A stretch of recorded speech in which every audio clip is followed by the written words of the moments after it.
नमस्कार दोस्तों, कैसे हो आप सभी। उम्मीद करता हूँ बहुत अच्छे होंगे, लगातार अपनी तैयारी कर रहे होंगे भाई। और लगभग समय आ भी चुका है कि आपकी जो तैयारी है वो बहुत जल्द एक बेहतर अंजाम यानी एक बेहतर रिजल्ट लेकर आएगी भाई। तो जितने भी मेरे साथी हैं, स्टूडेंट हैं, तैयारी करते रहिएगा, आगे बढ़ते रहिएगा। मेहनत बहुत ज़रूरी है भाई। तो आज हम पढ़ने वाले हैं जैन धर्म के बारे में।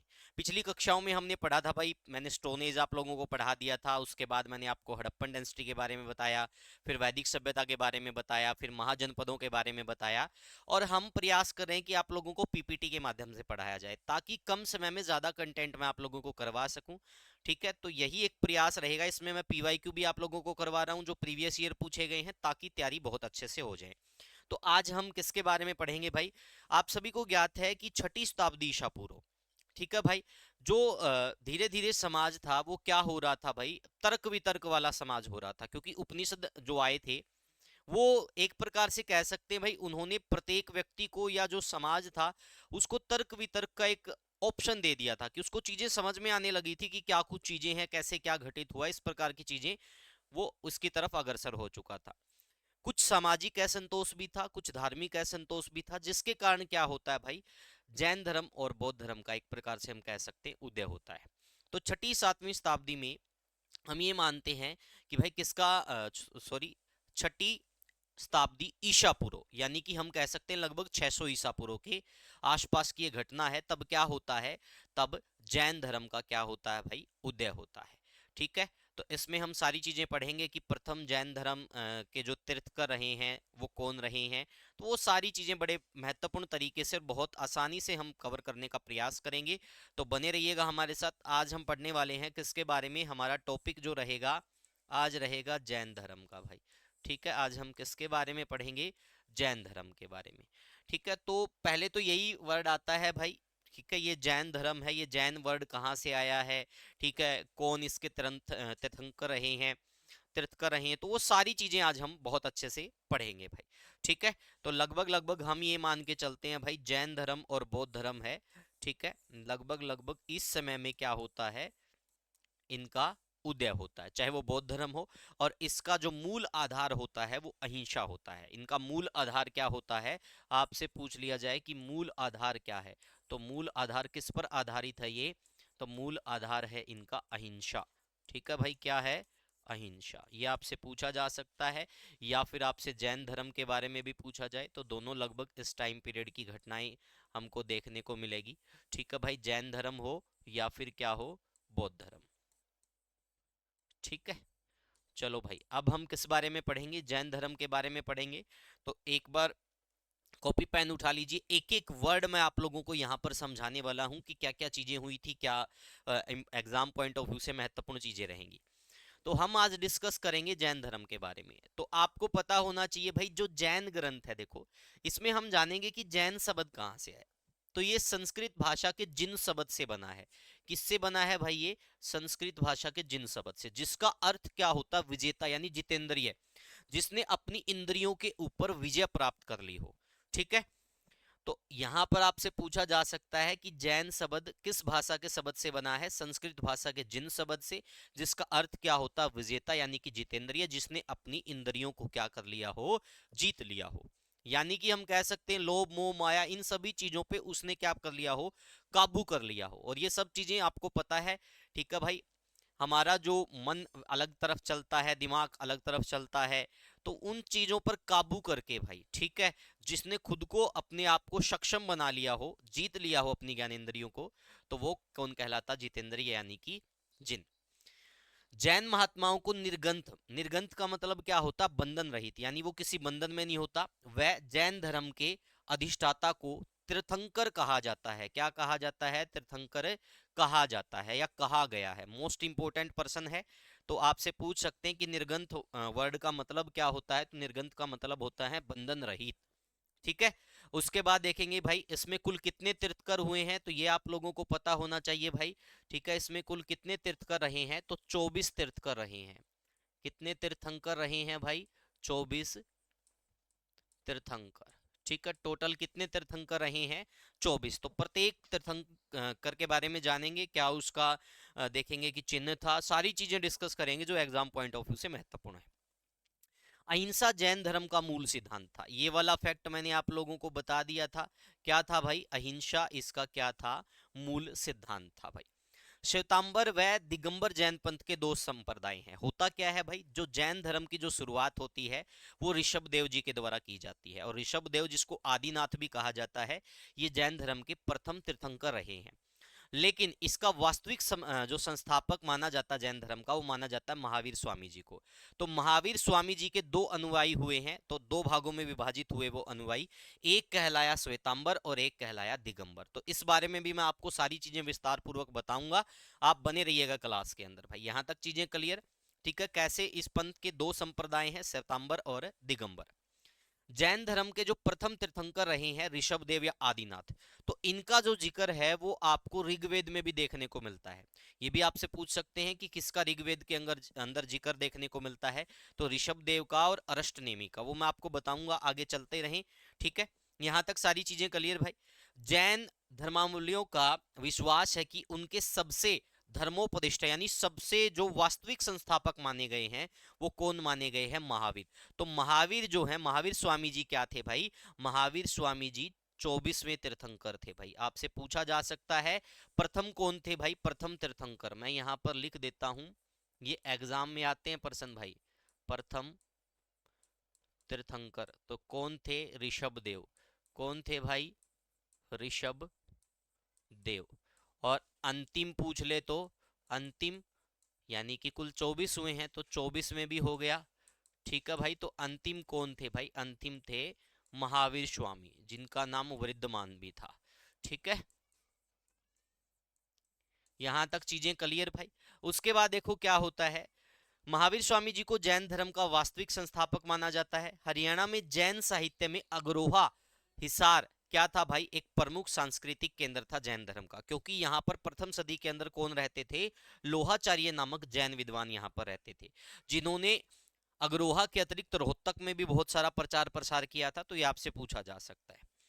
कथाकोश तथा भद्रबाहु रचित कल्पसूत्र हेमचंद्र के परिविष्ट पर्व से प्रथम सदी से तीसरी सदी तक के हरियाणा क्षेत्र के सांस्कृतिक जीवन के बारे में हमें जानकारी मिलती है। तो ये सारी बातें किससे संबंधित थी भाई? जैन धर्म से संबंधित थी, जो मैंने आप लोगों को बताई भाई। तो आपको देखो कितने प्रश्न यहां से निकल कर आए। जैन किस भाषा के शब्द से बना है? जिनसे जिसका मतलब क्या होता? विजेता या जितेंद्रिय। ठीक है। निर्गंथ किसको कहा जाता? जो बंधन से रहित होते हैं भाई। ठीक है। जो पार्श्वनाथ के अनुयायी थे, 23वें जो तीर्थंकर थे, ठीक है भाई, जैन धर्म के, उनके जो अनुयायी थे उनको क्या कहा गया? निर्गंथ बोला गया था भाई। और जो महावीर स्वामी के जो अनुयायी है, ठीक है, क्योंकि उन्होंने कैवल्य यानी कि परम ज्ञान की प्राप्ति कर ली थी, तो इनके अनुयायियों को क्या बोला गया? जैन अनुयायी बोला गया था। तो वो सारी चीजें मैं आप लोगों को क्लियर कट आगे बताता चलूंगा, तो आप इसको नोट कर लीजिएगा। एक एक बात मैंने यहाँ पर क्लियर करवा दी है।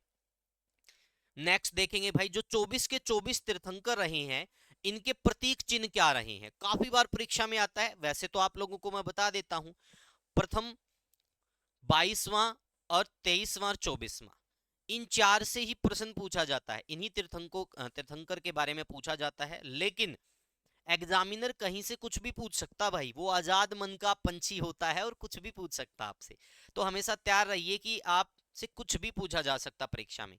तो नोट कर लीजिएगा भाई, तीर्थंकर का नाम है, प्रतीक चिन्ह है, क्रम अनुसार चीजें रहेगी। ऋषभ देव जी, इनको क्या कहा जाता था? इनको आदिदेव, आदिनाथ भी कहा जाता था। ठीक है भाई, तो आपको पता होना चाहिए इनका प्रतीक चिन्ह क्या था? बैल। अजीत नाथ जी का प्रतीक चिन्ह क्या था? हाथी। उसके बाद देखेंगे शंभोनाथ जी का प्रतीक चिन्ह क्या था? घोड़ा। अभिनंदन जी का था बंदर। सुमित नाथ जी का था चकवा। पदम प्रभु जी का था कमल। श्रवनाथ जी का था साथिया। चंदा प्रभु जी का चंद्रमा। स्वीदीनाथ का मगर। शीतलनाथ जी का कल्प वृक्ष। श्रेयांसनाथ जी का गेंडा। वासुपूज्य जी का भैंसा। विमलनाथ जी का शुक्र। ठीक है। और अनंतनाथ जी का सेही। धर्मनाथ जी का ब्रिजदंड। शांतिनाथ जी का हिरण। कुंथुनाथ जी का बकरा। अरहनाथ जी का मछली। मल्लिकानाथ जी का कलश।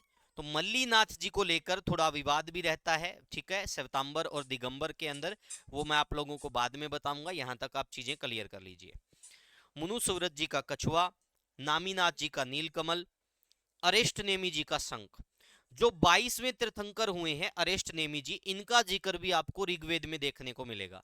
और ऋग्वेद में ऐसा भी माना गया है कि बहुत सारे जैन ग्रंथ ये मानते हैं कि भाई जो अरेस्ट नेमी जी है इनका संबंध कृष्ण के जो भाई थे कृष्ण जी के बलराम जी उनसे रहा है। ठीक है, तो ये विभिन्न जैन ग्रंथों का क्या रहा है भाई, इनका आपस में एक प्रकार से हम इस बारे में जिक्र मिलता है। उसके बाद पार्श्वनाथ जी का सर्प जो काफी बार परीक्षा में पूछा जाता है, और महावीर स्वामी जी का सिंह यानी कि शेर। यहां तक देखो 24 के 24 तीर्थंकर हैं, उनके सारे के सारे मैंने प्रतीक चिन्ह बता दिए कि किसका क्या रहा। लेकिन नोट कर लीजिएगा पार्श्वनाथ जी, महावीर स्वामी जी और ऋषभ देव जी, इनका सबसे ज्यादा बार प्रतीक चिन्ह परीक्षा में पूछा जाता है कि क्या इनका प्रतीक चिन्ह था। तो चीजें क्लियर भाई। प्रथम तीर्थंकर पूछ ले ऋषभ देव जी, 22वें पूछ ले अरेस्ट नेमी जी, 23वें पूछ ले पार्श्वनाथ जी, इनके अनुयायी क्या कहलाए, निर्गंथ। 24वें पूछ ले महावीर स्वामी जी, इनको किसकी प्राप्ति हुई, कैवल्य ज्ञान की, जो परम ज्ञान माना जाता है। ठीक है, कैवल्य वर्ड आपको देखने को मिलेगा जैन धर्म के अंदर, और प्रश्न भी पूछा जा सकता है कि कैवल्य शब्द का संबंध किस धर्म से है, तो वो जैन धर्म से, जिसका मतलब क्या होता, परम ज्ञान। ठीक है भाई, तो यहां तक चीजें क्लियर। चलो भाई आगे बढ़ते हैं। अब देखिएगा भाई, पहले तीर्थंकर ऋषभ देव जी जो आदिनाथ भी कहलाते थे, और 22वें तीर्थंकर अरष्ट नेमी जी का उल्लेख हमें ऋग्वेद में देखने को मिलता भाई। किसमें देखने को मिलता है, ऋग्वेद में। और जो अरष्ट नेमी जी का संबंध है वो बलराम जी से जोड़ा गया है, और जो ऋषभ देव जी के पुत्र थे भरत, और ऐसा मानते हैं कि जैन ग्रंथों में ऐसा लिखा गया कि इनके पुत्र भरत के नाम पर ही भारत का नाम क्या पड़ा, भारत पड़ा भाई। ठीक है, तो देखिएगा यहाँ पर ऋषभ देव के पुत्र भरत के नाम पर ही हमारे देश का नाम भारत पड़ा, ऐसा जैन ग्रंथों में लिखा गया है। 19वें तीर्थंकर मल्लीनाथ जी को श्वेतांबर परंपरा क्षत्रिय और दिगंबर पुरुष मानती है। देख लो भाई, नोट कर लो। ठीक है, मल्लीनाथ जी को मैंने आपको बताया था दोनों के बीच क्या रहता भाई, ये एक डिफरेंस देखने को मिलता है। इस मत वैभिक्य का अन्य कारण क्षत्रिय के कैवल्य ज्ञान प्राप्ति के संबंध में सैद्धांतिक मतभेद होना भी है। तो ये कैवल्य ज्ञान है ना, ये वर्ड आप नोट कर लेना भाई, ये किससे संबंधित है, जैन धर्म से संबंधित है, बहुत इंपॉर्टेंट पर्सन है। जैन धर्म में कैवल्य का मतलब होता है सर्व ज्ञाता या पूर्ण ज्ञान या परम ज्ञान। इसे केवल ज्ञान भी कहा जाता है, इसे केवल परम ज्ञान कहा जाता है। जैन धर्म में कैवल्य को मोक्ष प्राप्ति से जुड़ी एक अहम अवधारणा माना जाता है। तो आपसे पूछा जा सकता है मोक्ष से जुड़ी हुई प्रथम अवधारणा किसको, या महत्वपूर्ण अवधारणा किसको मानते हैं, कैवल्य को। ठीक है भाई, यहां तक सारी चीजें क्लियर। आगे बढ़े, एक एक पर्सन यहां से परीक्षा की दृष्टि से महत्वपूर्ण रहने वाला है। आगे देखिएगा पार्श्वनाथ जी के बारे में आज मैं आपको बताऊंगा भाई। ये 23वें तीर्थंकर रहे हैं, क्या रहे हैं, जैन धर्म के 23वें तीर्थंकर। तो इनका जो जन्म है महावीर स्वामी के जन्म से 250 वर्ष पूर्व हुआ था भाई। ठीक है, इनके पिता का क्या नाम था, अशोकसेन, काशी के राजा, और ये इक्ष्वाकु वंश से। तो इनका जन्म कहां हुआ भाई, इनका जन्म हुआ था वाराणसी। ठीक है, जन्म कहां हुआ था, वाराणसी, आपसे पूछ सकते हैं। माता का नाम क्या है, वामा देवी, नरवर्मन की पुत्री थी भाई, पत्नी प्रभावती कुस्थल की राजकुमारी थी। पार्श्वनाथ 23वें तीर्थंकर थे तथा ऐतिहासिक माने जाते हैं। जैन ग्रंथों में पार्श्वनाथ जी को पुरुषा दियनम कहा गया है। इनके अनुयायियों को निर्गंथ कहा जाता है। निर्गंथ का मतलब क्या होता है, बंधन रहित, यानी कि जो बंधन से दूर हैं। समझ में आ गया भाई। ठीक है, इन्हें झारखंड के समेध शिखर पर ज्ञान की प्राप्ति हुई, मोस्ट इंपोर्टेंट पर्सन है। ठीक है भाई, इनको ज्ञान की प्राप्ति कहां पर हुई, ठीक है भाई, तो कहां पर प्राप्ति हुई, समेध शिखर, जो कहां है, झारखंड के अंदर। और ज्ञान प्राप्ति के बाद इन्होंने 4 नियम बताए जिनको चतुरायण कहा गया, जिनको चतुरायण धर्म कहा गया। वो चारों नियम मैं आप लोगों को बताने वाला हूं क्या क्या थे। तो फटाफट से एक बार इसके बारे में समझ लीजिएगा, एक एक पर्सन आपको परीक्षा की दृष्टि से महत्वपूर्ण देखने को मिलेगा यहां पर। चीजें क्लियर भाई। अब देखेंगे जो 4 ज्ञान थे भाई, वो 4 ज्ञान या सिद्धांत कौन कौन से थे। पहला सिद्धांत हो गया अहिंसा, यानी कि हिंसा नहीं करना भाई। ठीक है, अमृषा, झूठ नहीं बोलना। ठीक है, अचौर्य, चोरी नहीं करना। अपरिग्रह, संपत्ति अर्जित नहीं करना। तो ये चार सिद्धांत किसके द्वारा दिए गए? पार्श्वनाथ जी के द्वारा दिए गए। और जो पांचवा सिद्धांत, जिनको जैन धर्म के 5 महाव्रत भी कहा जाता है, इसमें ब्रह्मचार्य और जुड़ जाएगा, वो किसने दिया भाई? वो दिया था महावीर स्वामी ने। तो जैन धर्म के 5 महाव्रत या महासिद्धांत जो होते हैं वो 5 यही होते हैं। चीजें क्लियर भाई? चार किसने दिए इसमें से? जिनको चतुरायण कहा गया, पार्श्वनाथ जी ने दिए थे भाई। तो यहां से जो प्रश्न आ सकते थे वो सारे मैंने कवर करवा दिए। नेक्स्ट देखिएगा भाई, अब 24वें तीर्थंकर महावीर स्वामी जी भाई। ठीक है, तो महावीर स्वामी जी के बारे में आज हम पढ़ेंगे, तो नोट कर लीजिएगा भाई सारी चीजें। इनका जन्म 540 ईसा पूर्व हुआ, लेकिन जो न्यू एनसीईआरटी है, यहां पर आप नोट कर लीजिए, न्यू एनसीईआरटी, इसके अकॉर्डिंग इनका जन्म कब हुआ भाई? 599 ईसा पूर्व। ये नोट कर लेना भाई। ठीक है, पहले जो हम पढ़ते आए हैं 540 ईसा पूर्व पढ़ते आए हैं, लेकिन जो करंट में न्यू एनसीईआरटी आई है उसमें इनका जन्म 599 ईसा पूर्व दर्शाया गया है। जन्म स्थल कहाँ है? वैशाली के कुंडग्राम के निकट, बिहार में भाई। मोस्ट इंपोर्टेंट पर्सन है, पूछा क्या जाता है? यही पूछते, कुंडग्राम भाई। ठीक है, किसके बारे में पूछते हैं? कुंडग्राम के बारे में ही पूछते हैं। इनका जन्म कुंडग्राम में हुआ। पिता का नाम क्या था? इनके पिता का नाम था सिद्धार्थ भाई, जो वज्जी संघ के कुंडग्राम के ज्ञात्रिक अक्षत्रिय कुल के प्रधान थे भाई। ठीक है, माता का नाम त्रिशला था, लिच्छवी शासक चेटक की बहन। बचपन का नाम भाई, महावीर स्वामी जी के बचपन का नाम क्या था? वृद्धमान भाई, वृद्धमान महावीर। ठीक है, पत्नी क्या थी भाई? इनकी पत्नी का नाम था यशोदा, कुंडीय गोत्र के राजा समरवती की कन्या थी। और पुत्री का नाम क्या था? पुत्री का नाम था प्रियदर्शना, अनुजा भी कहते थे। दामाद इनके जमाली थे। ठीक है भाई, जो प्रथम शिष्य भी रहे इनके और प्रथम विरोधी भी रहे। आपसे पूछा जा सकता है कि भाई महावीर स्वामी के प्रथम शिष्य तो वो भी जमाली, प्रथम विरोधी वो भी जमाली। ठीक है भाई, इनके दामाद भी थे। तो ये सारी चीजें परीक्षा की दृष्टि से महत्वपूर्ण है, जो मैंने आप लोगों को सारी बताई भाई। उसके बाद देखो, गृह त्याग, इन्होंने 30 वर्ष की आयु में बड़े भाई, तो इनके भाई का क्या नाम हो गया? नंदीवर्धन की आज्ञा ली, और आज्ञा लेकर क्या चले गए भाई? इन्होंने गृह त्याग कर दिया। अपने भाई को कहा कि भाई मैं जा रहा हूं और अब आप संभालो, मैं तो ज्ञान की प्राप्ति के लिए जा रहा हूं। 12 वर्ष तक इन्होंने कठोर तपस्या की। शुरुआत में इन्होंने क्या किया? पार्श्वनाथ जी को फॉलो किया, यानी उनके नक्शे कदम पर चले। लेकिन बाद में इन्होंने क्या किया? खुद को इतना तपाया भाई, ठीक है, कि ये इनको कैवल्य ज्ञान की प्राप्ति हुई। ठीक है भाई, तो ये भी आपसे पूछ सकते हैं, इनको ज्ञान की प्राप्ति हुई। देखो, जंबिक ग्राम में ऋजुपालिका नदी के तट पर, ये काफी बार परीक्षा में पूछा जाता, किस नदी के तट पर इन्हें ज्ञान की प्राप्ति हुई। ठीक है भाई, और किस पेड़ के नीचे? साल के वृक्ष के नीचे भाई। ठीक है, यहां इनको ज्ञान की प्राप्ति हुई, तो आपसे पूछा जा सकता है। तो इनका पहला जो उपदेश था वो राजगृह में वितुलाचल पहाड़ी पर स्थित वाराकर नदी के तट पर हुआ भाई। तो ये भी आपसे पूछ सकते, पहला उपदेश कहां पर? जो प्रमुख उपदेश भी माना जाता है। तो इनको प्रमुख उपाधि कौन सी प्राप्त हुई? केवलिन की। मैंने आपको बताया था भाई, केवल्य, सर्वोच्च ज्ञान प्राप्त व्यक्ति, यानी कि जिसको परम ज्ञान की प्राप्ति हो जाए उसके लिए कैवल्य वर्ड प्रयोग होता है। इसके बाद जिन, विजेता, निर्गंथ, बंधन रहित, अरहत, पूज्य कहलाए। कौन कहलाए थे भाई? तो ये महावीर स्वामी जी कहलाए थे। और महावीर स्वामी जी के जो अनुयायी है, ठीक है, उन्हीं को क्या कहा जाता? जिन, जिन से फिर क्या बना? जैन। समझ में आ गया ना आपका जो भी कॉन्सेप्ट था। जीवन के अंत में निर्वाण। ठीक है भाई, तो पावापुरी राजगृह बिहार में 72 वर्ष की आयु में। यहां पर 468 हमने पढ़ा है, लेकिन न्यू एनसीईआरटी में 527 दिया गया है। न्यू एनसीईआरटी में क्या दिया गया है? 527 ईसा पूर्व। ठीक है भाई, तो इसके लिए तैयार रही। समस्तीपाल के यहाँ मल्ल गणराज्य के प्रधान का शासित क्षेत्र, यहाँ पर इन्होंने क्या प्राप्त किया भाई? निर्वाण की प्राप्ति की भाई। ठीक है, यानी कि समापन, अपनी जीवन लीला समाप्त।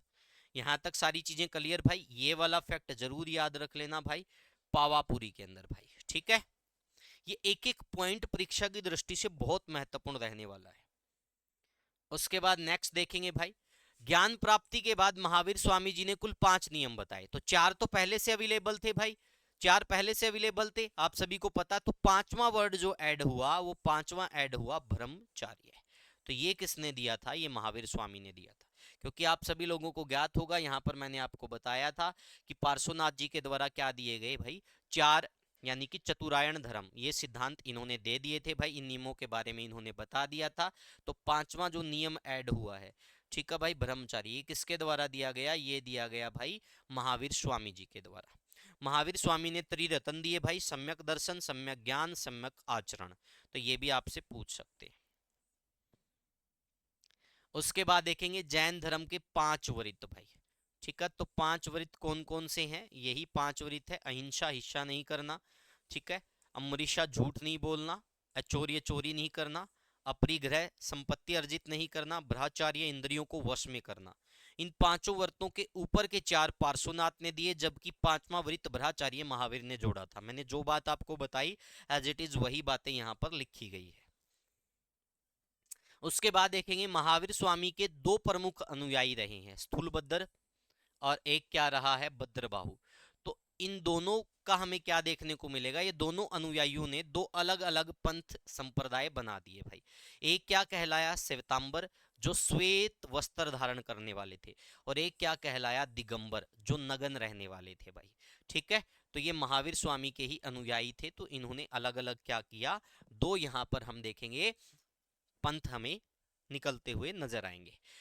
यहाँ पर एक महत्वपूर्ण प्रश्न है, मौर्य काल में 12 वर्ष तक क्या हुआ था? भीषण अकाल पड़ा था। भद्रबाहु ने अपने अनुयायियों के साथ दक्षिण भारत में कर्नाटक चले गए।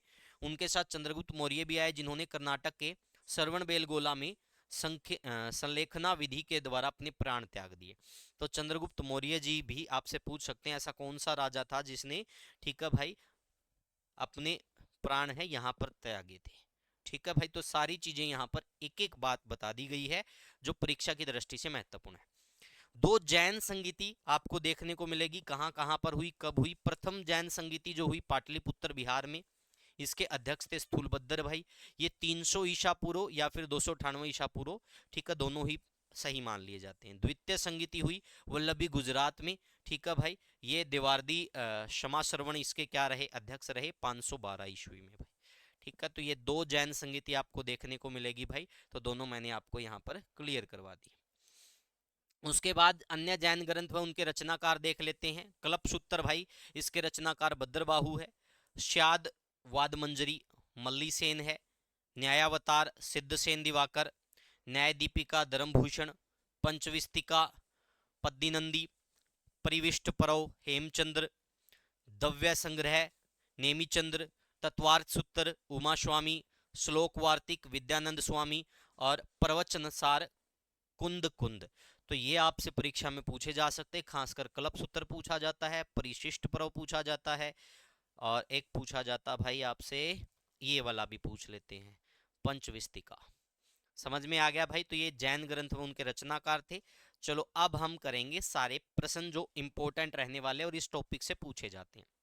जैन धर्म के प्रथम तीर्थंकर कौन थे भाई? सबको पता है ऋषभ देव जी थे, ज्यादा सोचना ही नहीं है। इनका अन्य नाम क्या था भाई? इनको आदिनाथ भी कहते थे, ठीक है भाई। एक एक चीज क्लियर होगी आपकी सारी की सारी भाई, ठीक है। तो समझ में आ गया यहां तक चीजें क्लियर। 23वें कौन थे? 23वें थे पार्श्वनाथ जी। और 24वें कौन थे? 24वें एवं अंतिम, तो 24वें एवं अंतिम कौन थे भाई? महावीर स्वामी जी भाई। तो ऋषभ देव जी कौन थे भाई? प्रथम।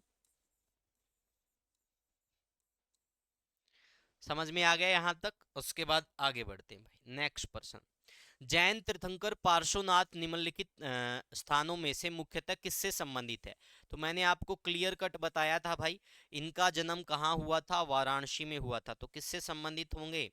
वाराणसी से, ठीक है भाई। राइट आंसर क्या हो गया? ए। आगे बताइएगा, सूची 1 और 2 को सुमेलित करना भाई।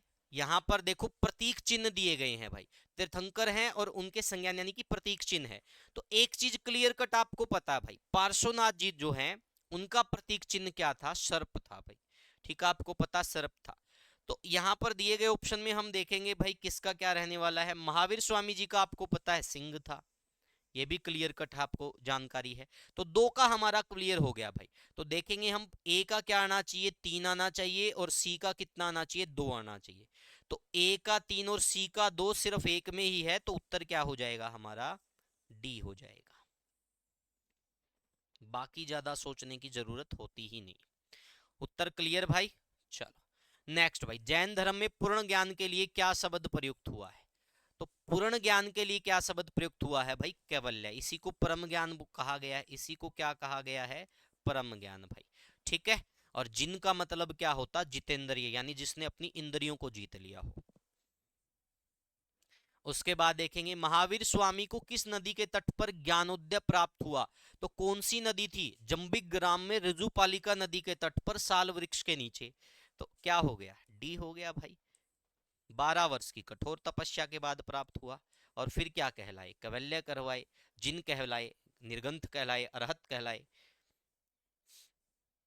निम्नलिखित में से कौन सा सिद्धांत जैन धर्म से संबंधित है? अनेकांतवाद, स्यादवाद भाई। बताइएगा भाई क्या इसका उत्तर रहने वाला? मोस्ट इंपोर्टेंट पर्सन है। तो इसका सही उत्तर क्या हो जाएगा भाई? इसका उत्तर हो जाएगा 1 और 4। तो राइट आंसर हो जाएगा ए। मोस्टली सबसे ज्यादा ये वाला प्रश्न पूछा जाता, स्यादवाद भाई। जो ये स्यादवाद सिद्धांत है भाई, ये एक प्रकार से हम कह सकते हैं भाई, ठीक है, नास्तिक और धार्मिक दोनों के बीच की एक कड़ी होती है। ठीक है भाई। यानी कि वेदों को भी क्या किया गया? उसका भी खंडन किया गया। ठीक है। जिसमें जो पाखंडवाद था, और साथ में जो ईश्वर को नहीं मानते, ये मतलब सोच नास्तिक है, बिल्कुल ही नास्तिक है, उस बात का भी खंडन किया गया है। ठीक है। तो वो बीच की जो कड़ी है वो शादवाद कहलाती है।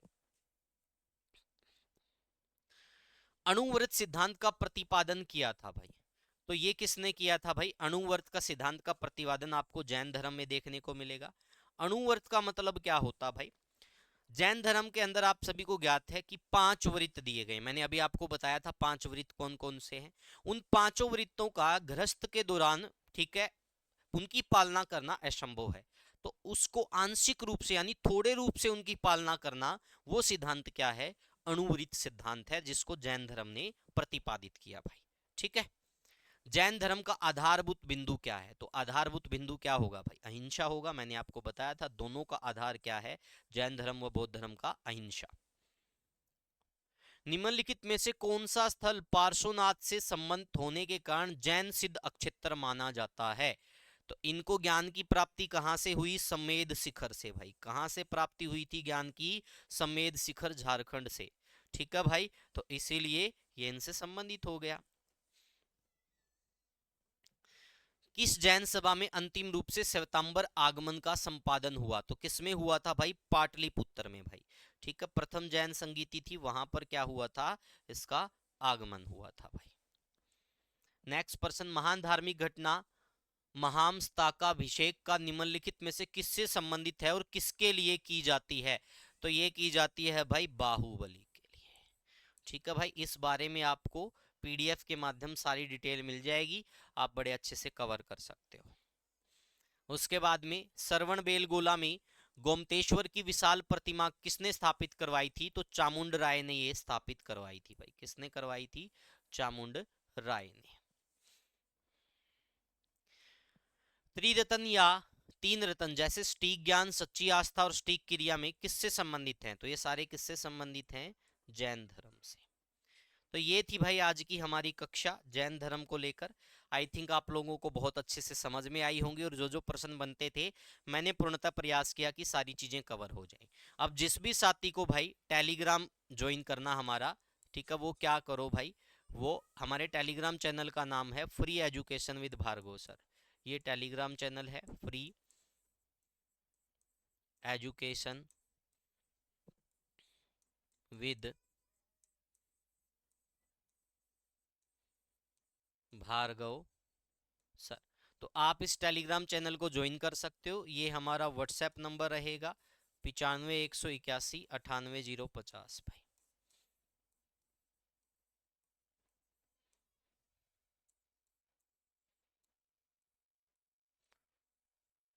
ठीक है। तो जो भी साथी भाई अच्छे तरीके से तैयारी करना चाहता हो हमें मैसेज कर सकता। आज के लिए इतना ही। Thank you, take care, bye bye. Class को लगातार देखते रहिएगा, क्रम वाइज सारी क्लासेस चली हुई हैं।